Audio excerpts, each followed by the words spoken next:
بە مەبەستی پەرەپێدان بە بواری گەشتیاری و هێنانی گەشتیاری زیاتر بۆ ناوچە گەشتیاریەکانی دەڤەری سۆران، کۆڕبەندی گەشتیاری لە نێوان گەشت و گوزاری سۆران و 30 کۆمپانیای گەشتیاری باشوور و ناوەڕاستی عێراق لە چیای کۆڕەکی گەشتیاری لە قەزای ڕەواندوز بەڕێوەچوو. ئامانجی سەرچیمان لێرە ئەوەیە کە بتوانین لەم کۆڕبەندا گفتوگۆ لەسەر کەم و کوڕ و یاخود کێشە و گرفتەکان بکەین کە دێنە بەردەم کۆمپانیا عێراقیەکان کە گەشتیار دێنن بۆ ناوچەکە و بە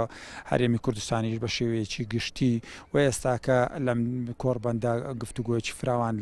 دەکرێت لەسەر ئەم بابەتە و هەروەها هاندانی کۆمپانیاکانە بۆ ئەوەی بتوانن گەشتیار لە چواروەرزە بێنن چونکە ناوچەکان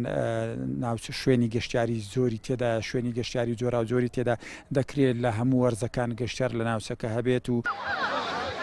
هێنانی گەشتیار لەلایەن گروپا گەشتیاریەکانی باشوور و ناوەڕاستی عێراق ناوچە گەشتیاریەکانی دەڤەری سۆرانیان بوژاندۆتەوە و بەو هۆیەوە هەر چواروەرزی ساڵ ناوچە گەشتیاریەکان پڕن لە گەشتیار. خاوەن کۆمپانیا گەشتیاریەکانیش داواکارن زۆرترین ئاسانکاریان بۆ بکرێت و گرفتیان بۆ دروست نەکرێت لە بازگەکان.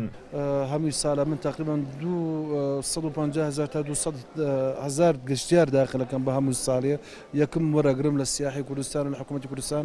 بە زۆربەی شەریکات و زۆربەی مسافر گەشتیارم داخل کرێت لە کوردستان. گورفەمان هەر مشکلی سەیترمان هەیە هەندی سەیتر هەیە یعنی بڵێن بە نەفەر یعنی بڵێن وەڵای هەمویان باشن بەس هێر شخصێ بە شخصوی لەوانەیە مشکلی لە شوێنەتر بێ کێشە لە شوێنەتر بێ لەسەر گەشتیار دابەزنی ئەو کارە زۆر ناخۆشە حەزەکەن بە حکوومەت یعنی ئەو کارە زۆر متابعەکە مهمتریشە ئیش عەرەبی بزانێ ئەو کارە زۆر ناخۆشە ئەگەر کابرێ بڕۆ بەناو سیاری پاسی گشتیار بڕۆ عەرەبی نەزانێ ئەو زۆر کێشەی لۆ خۆمان. گەشتیارانی عەرەب بە هاتنیان بۆ ناوچە گەشتیاریەکانی سۆران و ڕەواندز و چۆمان دڵخۆشن و بەلای ئەوانەوە ناوچەی دڵگیرن بە تایبەتی لە وەرزی زستان کەوا بەفرێکی زۆر لە ناوچە شاخاویەکانی دەڤەرەکە دەبارێ. والله جو حلو يخبل والحمد لله والشكر.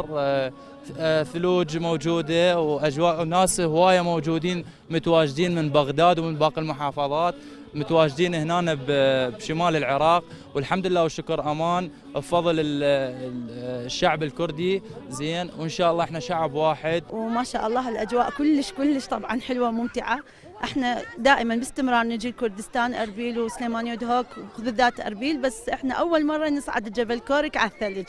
فاحنا استغلينا فترة العطلة الربيعية ببغداد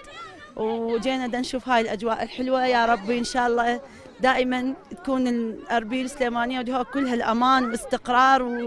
ويعني رفاهية إن شاء الله. بەپێی ئاماری گەشت و گوزاری هەرێم لە ساڵی 2018 3,057,000 گەشتیار سەردانی ناوچە گەشتیاریەکانی هەرێمی کوردستانیان کردووە و گەشت و گوزاری هەرێم ڕایدەگەێنێت لە بەرنامەیاندایە گەشتیاری زیاتر لە ڕێگای کۆمپانیا گەشتیاریەکانەوە بۆ هەرێمی کوردستان ڕابکێشن. ئازادۆمەراوەی کەناڵی ئاسمانی پەیام چیای کۆڕەک لە قەزای ڕەواندوز.